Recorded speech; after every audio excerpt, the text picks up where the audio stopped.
ఓం శ్రీ సాయిరామ్. సాయి గురుకులం కార్యక్రమానికి స్వాగతం.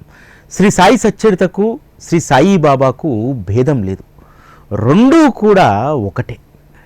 బాబా వారి ప్రస్థానంలో 12 సంవత్సరాలను ప్రామాణికంగా చాలా సందర్భాల్లో చెప్పారు. శ్రీ సాయి సచ్చరిత కూడా బాబా మహాసమాధి తర్వాత 12 సంవత్సరాలకు మళ్ళీ సచ్చరితగా జన్మించింది, సచ్చరిత ఉద్భవించింది. 1918లో బాబా మహాసమాధి అయితే 1930లో మనకు శ్రీ సాయి సచ్చరిత అందుబాటులోకి వచ్చింది. బాబా ప్రకటితం కావడానికి 12 సంవత్సరాలు. బాబాయే చెప్తారు కదా, గురుస్థాన్లో నేను 12 సంవత్సరాలు తపస్సు చేశాను, ఇది నా గురుస్థానం అని చెప్తారు కదా. అదేవిధంగా వారు మహాసమాధి అయిన తర్వాత 12 సంవత్సరాలకు మళ్ళా వారు సరికొత్త రూపంలో జీవం పోసుకొని మన ముందుకొచ్చారు. శ్రీ సాయి సచ్చరిత సత్యాన్ని మనకు బోధిస్తుంది. ఆ సత్యం ఎంత సజీవంగా బోధిస్తుందనడానికి శ్రీ సాయి బాబా యొక్క ప్రతిరూపం, మరొక అవతారం శ్రీ సాయి సచ్చరిత అని చెప్పి మనం భావిస్తే ఆ జీవంతో ఉన్నటువంటి సత్యాన్ని మనకు బోధిస్తుంది. ఎందుకంటే సత్యం ఎప్పుడూ కూడా సజీవంగా ఉంటుంది. శ్రీ సాయి బాబా ఎప్పుడూ కూడా శ్రీ సాయి సచ్చరిత అనేటువంటి గ్రంథ రూపంలో సజీవంగా ఉంటారు. సాధారణంగా చాలామంది మనం భక్తులం మొదట శ్రీ సాయి సచ్చరిత ఒక కల్పవృక్షమని, అది పారాయణ చేస్తే కష్టాలు తొలగుతాయని, ఆపదలు సమసిపోతాయని, కోరికలు తీరుతాయని ఆ భావనతో చదివినటువంటి వాళ్ళమే. కానీ ఎప్పుడైతే సచ్చరిత పట్ల ప్రేమ కలిగి అణువణువును స్పృశిస్తే బాబా యొక్క స్పర్శ మనకు దాంట్లో కలుగుతుంది. ఎందుకంటే శ్రీ సాయి సచ్చరితను ఎంత పర్ఫెక్ట్గా బాబా నిర్మాణం చేశారంటే, ఎవరైతే సచ్చరితను రాసేటువంటి రచయిత హేమాడ్ పంతును తనలో లీనం చేసుకున్నాడు.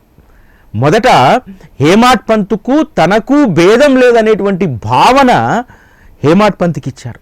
హేమాడ్ పంతు దేహ అభిమానాన్ని పూర్తిగా తొలగించుకున్న తర్వాత శ్రీ సాయి సచ్చరిత అనేటువంటి గ్రంథాన్ని పరిపూర్ణం చేయించారు. గ్రంథ రచనలో ప్రతి చోట కూడా నేను అనేటువంటి దాన్ని లేకుండా మొత్తము కూడా సత్యంగా శ్రీ సాయియే ఇందులో కొలువై ఉన్నారనేటువంటి భావనతోటి హేమాడ్ పంతు రాయగలిగారు. అందుకు కారణం ఏమిటంటే, హేమాడ్ పంతు నేను అనేటువంటిది కాదు, ఇక్కడ బాబా నేను అనేటువంటి రెండూ లేవు, ఇక్కడ బాబాయే ఉన్నారు. నేను బాబా ఒకటే అనేటువంటి ఆ భావనలోకి వెళ్ళిపోయారు. అందుకనే శ్రీ సాయి సచ్చరిత మనకు నరేషన్ అంతా కూడా బాబాయే స్వయంగా మనకు చెప్తున్నట్టు ఉంటుంది. హేమాడ్ పంతు చెప్తున్నట్టు ఎక్కడా కూడా మనకు అనిపించదు. ఆ నేరేషన్ మొత్తంలో మనకు అదే అనిపిస్తుంది. అంతేకాదు 1930లో అంటే బాబా మహాసమాధి అయినటువంటి 12 సంవత్సరాలకు శ్రీ సాయి సచ్చరిత రచన ఆరంభించినటువంటి 8 సంవత్సరాలకు అంటే 1922 నుంచి 30 వరకు, ఈ 2 పరిణామాల్లో కూడా మనకు ఏం కనిపిస్తుందంటే, శ్రీ సాయి సచ్చరిత రూపంలో బాబా మరొక రూపాన్ని తీసుకున్నారు, మరొక అవతారాన్ని తీసుకున్నారు అనిపిస్తుంది. ఎందుకంటే శ్రీ సాయి సచ్చరిత 52 అధ్యాయాలు హేమాడ్ పంతు 1929 వరకు పూర్తి చేశారు. దాన్ని ముద్రించేటువంటి సమయంలో అవతరణిక అవసరమైంది. ఎందుకంటే ప్రతి గ్రంథానికి కూడా అవతరణిక అనేటువంటి చాలా ముఖ్యమైనటువంటిది. గ్రంథంలో ఏ అంశాలు రచయిత ప్రస్తావించారు అందులో కీ ప్రస్తావనలన్నీ కూడా అవతరణికలో ఉంటుంది. అవతరణిక ఒక్కసారి చివరి అధ్యాయంగా చదివితే ఏం జరుగుతుందంటే, మునుపటి అధ్యాయాల్లో ఉన్నటువంటి అనేక లీలలు మనకు మనస్సులో స్ఫురిస్తాయి. ఒక్క అవతరణిక చదివితే మొత్తం గ్రంథాన్ని మరొకసారి మననం చేసుకున్నటువంటి అనుభవం కలుగుతుంది. ఈ సాయి సచ్చరిత అవతరణిక అనేటువంటి 53వ అధ్యాయం ఎవరు రాశారు? సాయి బాలుడిగా పిలువబడుతున్నటువంటి బివి దేవ్, బాలకృష్ణ విశ్వనాథ్ దేవ్ దాన్ని రచించారు. 52 అధ్యాయాలు హేమాడ్ పంతు రచించిన, చివరి అధ్యాయం బాలాసాహెబ్ దేవ్ రచించినా సరే అక్కడ రాసుకున్నటువంటిది శ్రీ సాయి బాబాయే అనేటువంటి ప్రత్యక్ష నిదర్శనం మనకు కనిపిస్తుంది. అవతరణిక 53వ అధ్యాయం 146విలో ఒక అద్భుతమైనటువంటి మాట రాస్తారు. ఆ మాట మనకు నిదర్శనంగా ఏం చెప్తుందంటే, బాబా మరలా బాలుడిగా సచ్చరిత రూపంలో అవతరించారనేటువంటి విషయాన్ని చెప్తుంది. ఇది సత్యంగా బాబా రాయించుకున్నటువంటి మాట. ఈ గ్రంథం శాలువ కాదు, సుందరమైనటువంటి శిశువు. ఈ బిడ్డకు దిష్టి దోషం కలగకుండా ఈ అవతరణిక అనేటువంటి దిష్టి పూసలను బాబా నా చేత సచ్చరిత అనేటువంటి బాలుడికి వేయించారు అని చెప్పి రాస్తారు. ఈ గ్రంథం శాలువా కాదు, ఈ గ్రంథం శిశువు, నవజాత శిశువు. ఈ గ్రంథం శిశువును మొదటిసారిగా చూసినప్పుడు అందరికీ కూడా పరమానందం కలుగుతుంది కదా. పిల్లవాడు ఎంత అద్భుతంగా ఉన్నాడు, నిజంగా కళ్ళు చూడు, ఆ పాదాలు చూడు, ఆ చేతులు చూడు ఎంత ముద్దుగా ఉన్నాయో అని చెప్పి అనుకోనటువంటి వారు ఉండరు కదా. అందుకనే సచ్చరిత మొదటిసారి చదివినటువంటి వాళ్ళకు ఇదే భావన ఉంటుంది. అబ్బా ఎంత అద్భుతమైనటువంటిది శ్రీ సాయి సచ్చరిత, ఎంత అపురూపమైనటువంటిది, ఎంత ఆనందాన్ని ఇచ్చింది, నిజంగా ఈ గ్రంథానికి మించినటువంటి గ్రంథం లేదు అని చెప్పి చాలామంది మొదట అనుకుంటారు కదా. అందుకోసమే ఈ శిశువుకు దిష్టి తలగకుండా 1930లో అప్పుడే శిశువుగా బాలుడిగా బాబా మరలా సచ్చరిత రూపంలో మన ముందుకు వచ్చాడు. కాబట్టి ఇంత అందమైనటువంటి శిశువుకు దిష్టి తలగకుండా ఉండడానికి బాబా నా చేత అవతరణిక అనేటువంటి ఈ పూసల దండను ఆ శిశువు మెడలో వేయించారు అని చెప్పి రాస్తారు. ఇదంతా కూడా బివి దేవ్ మనస్సుకు వచ్చినటువంటిది కాదు, బాబాయే స్వయంగా చెప్పకనే చెప్పిస్తున్నాడు. అక్కడ నేను మరలా శిశువు రూపంలో ఈ సచ్చరితగా మళ్ళీ మీ ముందుకు వచ్చాను. సచ్చరితకు నాకు భేదం లేదు, నా యొక్క ఆత్మస్వరూపం సచ్చరిత, ఈ సచ్చరితయే నా భక్తులను తరింపజేస్తుంది అనేటువంటి విషయాన్ని అనేక సందర్భాల్లో తెలియజేశారు. శ్రీ సాయి సచ్చరితను మనం అందరం కూడా కామధేనువులా భావిస్తాం. ఇక్కడ అదే ప్రస్తావన చేస్తారు మళ్ళీ బివిదేవ్. ఈ గ్రంథం కామధేనువు వంటిది, భక్తులకు అధ్యాయాలనేటువంటి అవయవాలతో నిర్మితమైనటువంటిది శ్రీ సాయి సచ్చరిత. శ్రీ సాయి సచ్చరితలో ఉన్నటువంటివి అక్షరాలు కావు, ఆ అక్షరాలలో ఉన్నటువంటి అన్నీ కూడా కణాలు. ఆ కణాలన్నీ కలిస్తేనే అవయవాలుగా మారుతాయి. అవయవాలతో పురుడు పోసుకున్నటువంటి మరొక సాయి ప్రతిరూపం శ్రీ సాయి సచ్చరిత.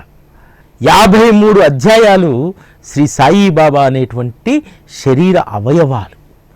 ఆ విధంగా పురుడు పోసుకున్నటువంటిది శ్రీ సాయి సచ్చరిత. శ్రీ సాయి సచ్చరిత కేవలం బాబా లీలల ద్వారా మనల్ని రంజింపజేయడానికి కాదు. నేను ఎప్పటికీ కూడా సజీవంగానే ఉంటాను, ఎందుకంటే పరబ్రహ్మ ఎప్పుడూ కూడా సజీవంగానే ఉంటారు. ఆ పరబ్రహ్మ సజీవంగా ఉన్నానడానికే రకరకాలైనటువంటి అవతారాలు అన్ని యుగాల్లో కూడా వారు అవతరించారు. అదేవిధంగా ఈ కలియుగంలో నేను సజీవంగా సత్యంగా ఉంటానని చెప్పడానికే శ్రీ సాయి సచ్చరితను మనకు అందించారు.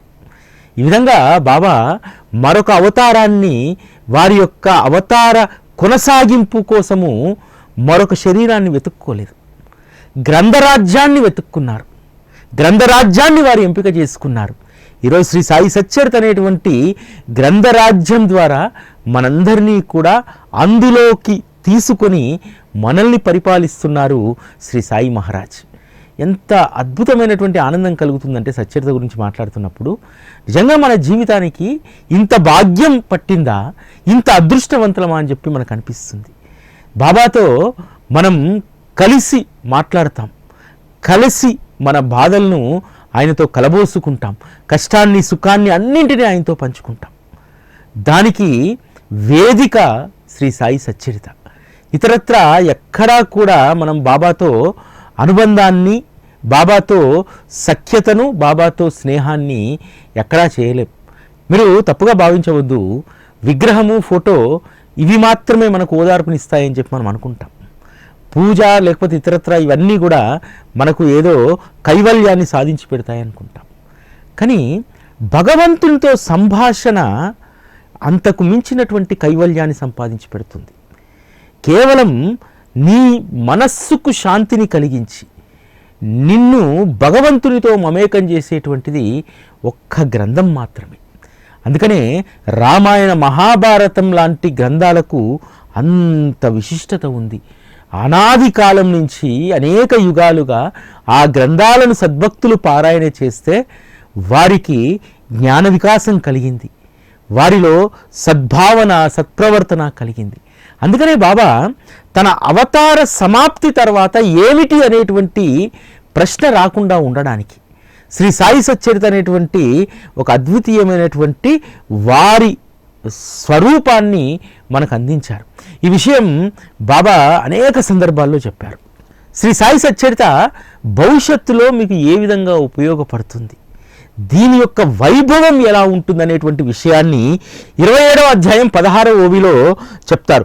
షిరిడీ క్షేత్రానికి దేశ దేశాల నుండి భక్తులు తరలి వచ్చి ఇక్కడ వారు జ్ఞాన యజ్ఞాన్ని చేస్తారు. అప్పుడు ఈ గ్రంథాలు అవసరమవుతాయి. నేను ఈ ధామాన్ని వదిలి వెళ్ళిన తర్వాత శ్యామ వారికి ఈ గ్రంథాలను చూపెడతారు.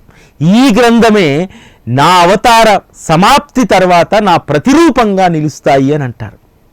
బాబా చెప్పినటువంటి సందర్భము, భక్తులు గ్రంథాలు తీసుకొచ్చి బాబాకి ఇస్తే కొంతమందికి ఏమో తిరిగి ఇస్తారు, కొంతమందికి ఏమో తిరిగి ఇవ్వకుండా వాటిని శ్యామాకి ఇచ్చి భద్రపరచమంటారు. చాలామందికి సంశయం కలిగినప్పుడు బాబా చెప్పినటువంటి మాట, జనులు దేశ దేశాల నుండి షిరిడీ పుణ్యక్షేత్రానికి వచ్చి ఇక్కడ జ్ఞానయజ్ఞాన్ని చేస్తారు, అప్పుడు ఈ గ్రంథం ఉపయోగపడుతుంది. నేను నా ధామానికి వెళ్ళిన తర్వాత శ్యామ వీటిని వారికి చూపెడతారు, ఇవి నా ప్రతిరూపాలుగా మారుతాయి అంటున్నారు. బాబా ఉద్దేశించి చెప్పినటువంటి ఈ మాటలు ఆ రోజు శ్యామకి ఇచ్చినటువంటి పుస్తకాల గురించి కాదు. మనం బాగా లోతుగా ఆలోచిస్తే, నేను నా ధామానికి వెళ్ళిన తర్వాత ఈ గ్రంథాలు నా ప్రతిరూపం అవుతాయి. ఈరోజు అదే కదా జరిగింది. శ్రీ సాయి సచ్చరిత వారి ప్రతిరూపంగా మారిందా లేదా? అక్షరాల సత్యం కదా. శ్రీ సాయి సచ్చరిత ఈరోజు సాయి స్వరూపంగా మనకు మారింది. ఈరోజు షిరిడీకి దేశ దేశాల నుంచి వచ్చినటువంటి భక్తులు జ్ఞానయజ్ఞంలో పాల్గొంటున్నారా లేదా? సచ్చరిత అనేటువంటి గ్రంథాన్ని వచ్చినటువంటి 10 మందిలో 9 మంది చేతబూని తమ స్థానాలకు వెళ్తారు. షిరిడీకి వచ్చినటువంటి వారు కేవలం సమాధి మందిరంలో బాబాను చూస్తే సరిపోదు, బాబాను చూసి ఆనందిస్తే సరిపోదు. వెళ్ళేటప్పుడు ఖచ్చితంగా బాబా ప్రతిరూపమైనటువంటి వారి ప్రాసాదిత గ్రంథాన్ని పట్టుకెళ్తేనే నిజమైనటువంటి తృప్తి ఆనందం అక్కడ కలుగుతుంది. ఈరోజు కొన్ని కోట్ల మంది చేతిలో బాబా అనుగ్రహించినటువంటి ఆ ప్రాసాదిత గ్రంథమైనటువంటి శ్రీ సాయి సచ్చరిత ఉంది. ఈరోజు మనకు తెలియకుండానే మనము అదృష్టాన్ని కైవల్యాన్ని అనుభవిస్తున్నాం తెలుసా. చాలామంది సచ్చరితను మనము ఒక గ్రంథంగా, అది భగవంతుని చరిత్ర కాబట్టి కొంత పవిత్రమైనటువంటి స్థానంలో ఉండాలి కాబట్టి మందిరంలో పెట్టుకుంటాం, పూజా స్థానంలో పెట్టుకుంటాం. కానీ బాబా మాత్రము దాన్ని మనకు ప్రసాదించినటువంటి ఒక గ్రంథంగా చూడరు వారు. ఇది నా స్వరూపము, నా బిడ్డ తన ఇంటికి నా స్వరూపాన్ని తెచ్చుకుంది అని చెప్పి బాబా చూస్తారు. అది ఎప్పటికో ఒకప్పటికీ ఖచ్చితంగా ప్రతి మనస్సును కూడా ప్రతిస్పందింపజేస్తుంది. బాబా అంటే ఖచ్చితంగా సచ్చరితనే అనేటువంటి ఆ అభిప్రాయానికి కొన్ని రోజుల తర్వాత ఖచ్చితంగా మనము వస్తాం. ఎందుకనంటే హేమాడ్ పంతు లాంటి వారికే పూర్తి అహంకారం రాలిపోవడానికి, బాబా పట్ల అనన్యమైనటువంటి భక్తి కలగడానికి అనేక సంవత్సరాలు పట్టింది. 12 సంవత్సరాల తర్వాత కానీ ఆ సచ్చరిత అనేటువంటి అధ్యాయాల క్రమాన్ని రచించడానికి వారు ఉపక్రమించలేదు. పూర్తిగా అహంకారం రాలిపోయిన తర్వాతనే అది ప్రారంభమైంది కదా. అంతేకాదు బాబా అనేక సందర్భాల్లో హేమాడ్ పంతుకు పెట్టినటువంటి పరీక్షలు, మనందరము ఒక సందర్భాన్ని ఏం మాట్లాడుకుంటామంటే, నిజంగా హేమాడ్ పంత్ ఎంత అదృష్టవంతుడు, హోలీకి బాబా స్వయంగా వారింటికి భోజనానికి వెళ్ళారని చెప్పి. అది ఆ అదృష్టం వెనకాల పరీక్ష ఉంది. ఇంకా నన్ను ఎలా గుర్తిస్తున్నాడు ఈ అన్నా సాహెబ్, ఏమని నన్ను భావిస్తున్నాడు అని చెప్పి బాబా పెట్టినటువంటి పరీక్ష కదా ఇది. స్వప్నంలో బాబా కనిపించలేదు, ఒక సాధువు కనిపించాడు. కానీ హేమాడ్ పంతు మనస్సులో ఏమని నిశ్చయించుకున్నాడు, ఆ రోజు ఎవరు వచ్చినా సరే అది బాబా స్వరూపమే అని చెప్పి నిశ్చయించుకున్నాడు కదా. అదే నిశ్చయంతో ఉన్నాడు కదా. అది మనిషి కానీ ఇంకోటి కానీ ఎవరైనా సరే భోజన సమయానికి వచ్చినటువంటి వారు బాబా స్వరూపం. అంటే బాబా యొక్క అసలైనటువంటి అస్తిత్వాన్ని హేమాడ్ పంత్ ఆ రోజు బలంగా తన హృదయంలో నిర్ణయించుకున్నారు. బాబా అంటే అదే రూపంతో అదే వేషధారంతో వచ్చేటువంటి వారు కాదు, ఎలానైనా రావచ్చు, అది ఎవరైనా కావచ్చు, అది బాబా స్వరూపమే. అంటే అందరిలోనూ కూడా నా స్వరూపాన్ని చూసేటువంటి స్థితి కలగాలని చెప్పి బాబా అంటారు కదా. హేమాడ్ పంత్ ఆ పరీక్షలో నెగ్గాడు. అంతేకాదు శనిగల లీలలో కూడా బాబా చేసినటువంటి అద్భుతమైనటువంటి బోధ, ఎవరూ లేకపోతే ఏం చేస్తానని చెప్పి హేమాడ్ పంత్ అంటే, ఎవరూ లేకపోతే ఎప్పుడూ నేను నీతో ఉండనా అనేటువంటి ఆ విషయము కేవలము రసాస్వాదన విషయంలో బాబాకు తొలి సమర్పణ చేయాలనేటువంటి ఆ ఉపదేశ బోధ మాత్రమే కాదు, అందులో గొప్ప అంతరార్థం ఉంది. నేను ఎప్పుడూ కూడా మీ అందరితో ఉండడానికి, భవిష్యత్తులో నా భక్తులను అంటిపెట్టుకొని అనుక్షణం ఉండడానికి అన్నా సాహెబ్ నీతోటి ఒక అద్భుతమైనటువంటి కార్యం నేను తలపెట్టాను. అదే శ్రీ సాయి సచ్చరిత రచన. సాయి సచ్చరిత ఎలా ఉండాలంటే ఎప్పుడూ కూడా నేను నా భక్తులతో కలిసి ఉన్నాననేటువంటి భావన ఆ సచ్చరిత రచనలో ఉండాలి. ఆ విధంగా సచ్చరిత సజీవంగా ఉంటుంది అనేటువంటి విషయాన్ని హేమాడ్ పంత్కు స్ఫురణ చేయడానికి బాబా చెప్పేటువంటి ఒక్క మాటలో ఎన్ని అంతరార్థాలు ఉంటాయంటే, బాబా చెప్పే చాలా సందర్భాల్లో ఎవరికి అర్థం కాకపోయేది. మనం శనిగల లీల చదివినప్పుడు మొదట అలాగే అనుకుంటాం కదా, బాబా ముందు తనకు పెట్టిన తర్వాతనే రసాస్వాదన చేయాలనేటువంటి దాన్ని చెప్పారు, రసాస్వాదన యొక్క రహస్యాన్ని చెప్పారు అనుకుంటాం. కానీ ఒక్కొక్క లీలలో లక్షల రహస్యాలు ఉంటాయి, కొన్ని కోట్ల అంతరార్థాలు దాంట్లో దాగి ఉంటాయి. బాబా ఎవరూ నీతో లేకపోతే ఎప్పుడూ నేను నీతో ఉండనా, శ్రీ సాయి సచ్చరితను మనం అంటిపెట్టుకొని ఉన్నామంటే ఎప్పుడూ బాబా మనతో ఉంటారు. ఇక్కడ చాలామంది ఈ విషయంలో ప్రదర్శనీయమైనటువంటి భక్తి చేస్తుంటారు. బాబా సచ్చరితలో ఉన్నారు, సచ్చరిత బాబా స్వరూపం అని చెప్పి ఇప్పుడు నేను చెప్పిన తర్వాత అంతకుముందు కూడా చాలా సంవత్సరాలు చెప్తూ వస్తున్నాను నేను, బాబా స్వరూపం అంటేనే శ్రీ సాయి సచ్చరిత అని చెప్పి.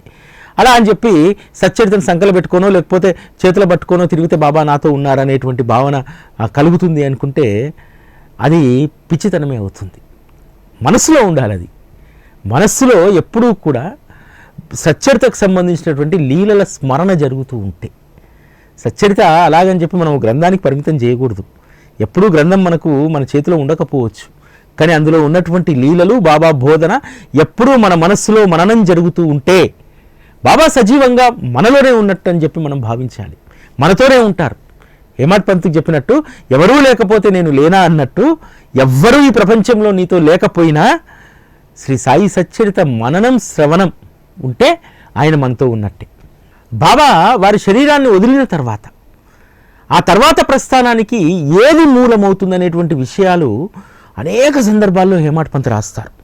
సచ్చరిత 45వ అధ్యాయం 8వ ఓవిలో ఒక అద్భుతమైనటువంటి విషయాన్ని చెప్తారు హేమాడ్ పంత్. శ్రీ సాయి అవతార కార్యం సంపూర్ణం కాగానే వారి శరీరం కనుమరుగైపోతుంది, కానీ ఈ గ్రంథం ఆ దయామూర్తిని అనుక్షణం గుర్తు చేస్తుంది. ఎంత అద్భుతమైనటువంటి మాట కదా మిత్రులారా. బాబా అవతార కార్యం ఎప్పటికైనా సంపూర్ణం కావాల్సిందే. సంపూర్ణమైందంటే శరీరం వెళ్ళిపోతుంది, కానీ ఈ గ్రంథం అనుక్షణం ఆ దయామూర్తిని మీకు గుర్తు చేస్తుంది అని అంటారు. సత్యమే కదా. ఈరోజు బాబా స్మరణ చేయాలంటే, బాబా యొక్క లీలలను మనం పరిపూర్ణంగా మనం అర్థం చేసుకోవాలంటే సచ్చరిత తప్ప మరో గత్యంతరం మనకు లేదు కదా. అందుకని ఈ గ్రంథం, శరీరం నశించిపోతుంది, వారి శరీర అవతార కార్యం సంపూర్ణమవుతుంది, కానీ వారి యొక్క స్మరణ అనేటువంటిది మన నుంచి దూరం కాకుండా ఉండడానికి ఈ గ్రంథం ఉపయోగపడుతుంది అని చెప్పి రాశారు. ఈరోజు చాలామందికి శ్రీ సాయి సచ్చరిత ఎంత తోడు అంటే అది తలుచుకుంటేనే శరీరం రోమాంచితమై కన్నీటి పర్యంతం అవుతారు.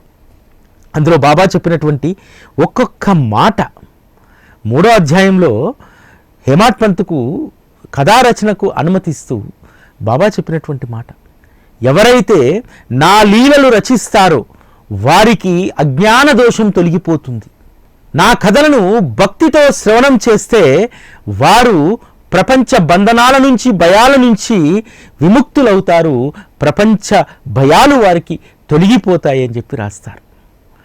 ప్రియమైన నా బిడ్డలారా, ఈ కథాశ్రవణాన్ని మీరు ఆస్వాదిస్తే ఏం జరుగుతుందో తెలుసా అనేటువంటి ఒక మాట చెప్తారు. శ్రవణం అనే సాగరాన మరలా మరలా మునుకలు వేస్తే జ్ఞానరత్నాలు లభిస్తాయి అనేటువంటి అద్భుతమైనటువంటి మాట ఈ 3వ అధ్యాయంలో చెప్తారు. ఇది మాత్రమే మిమ్మల్ని తరింపజేస్తుంది అని చెప్పి సచ్చరిత వైభవం, దాని విశిష్టత గురించి ఇక్కడ శ్యామతో ఒక మాట చెప్తారు. ఇదే శుభప్రదమైందని చెప్పి నాకు అనిపిస్తుంది శ్యామ. ఇది నా అవతార కార్య సార్థకత. ఏది ఈరోజు నేను అనుమతి ఇచ్చినటువంటి సచ్చరిత, అది నా అవతార కార్యానికి ఒక సార్థకత.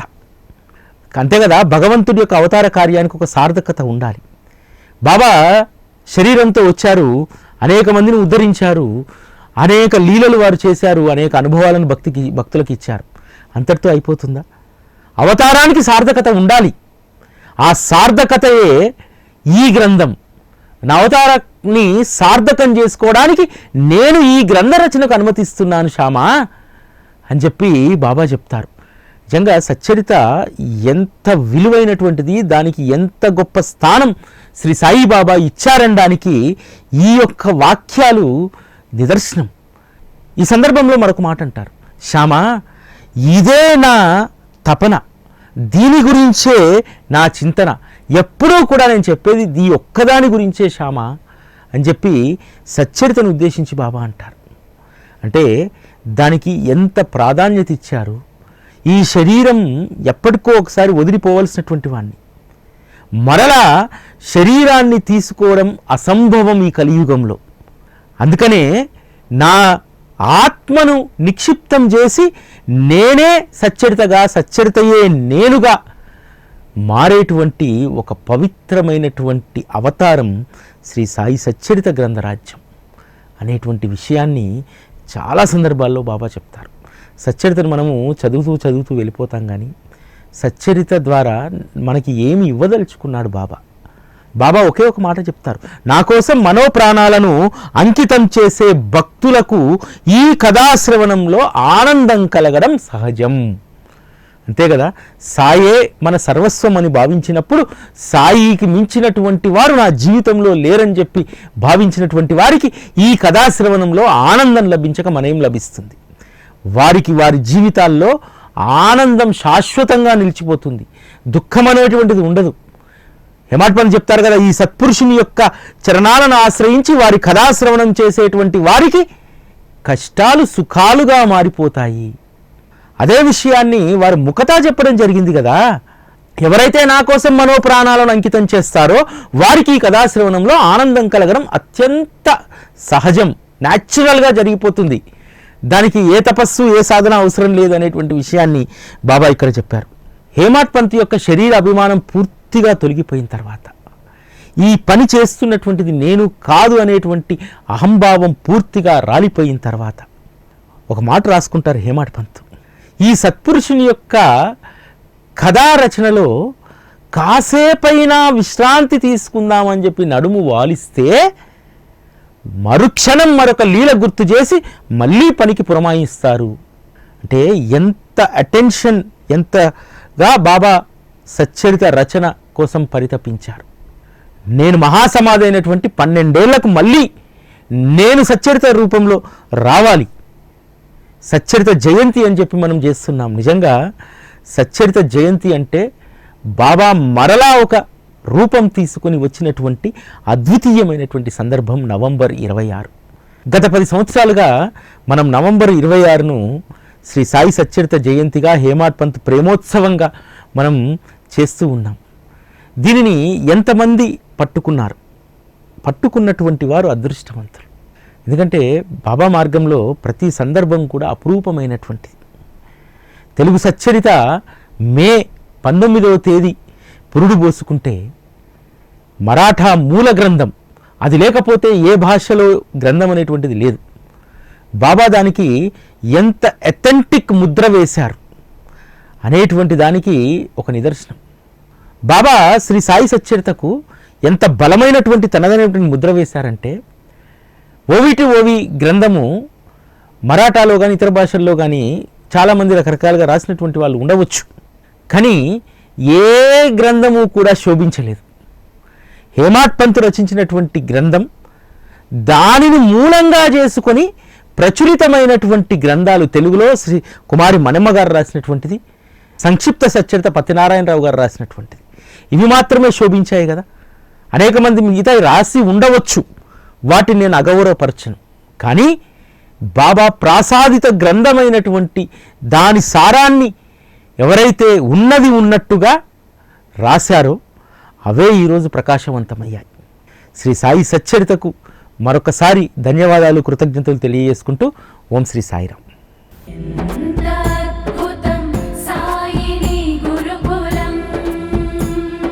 శిక్షణే తప్ప శిక్షలు లేని శరణాగతి సౌదం.